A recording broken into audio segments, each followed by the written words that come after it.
No, no, no. That's not how reconciliation works. Okay. You don't put conditions to reconcile. If you're sincere, you want to reconcile, let's sit in front of, ano ba talaga problema? Paano nangyari ito? Tanggalin natin ang problema. Pero sasabihin mo, hindi ako makikipag-usap hanggang ibigay mo sa akin ito. Wala pupuntahan na. Yeah, and that condition. Tapos na, that's not reconciliation. Brunette. That's not even a negotiation. That's demanding. Those are setting conditions.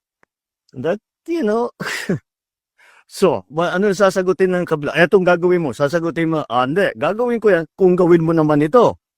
Wala nang pupuntahan nun. Tapos na ang usapan. So, how far are you willing to go, Mr. President, to pursue this reconciliation?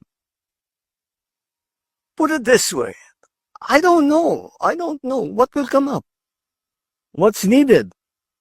Kaya ko bang gawin? Hindi ko kayang gawin. Hindi naman ganun. You cannot prejudge at I'm going to talk to them only this much.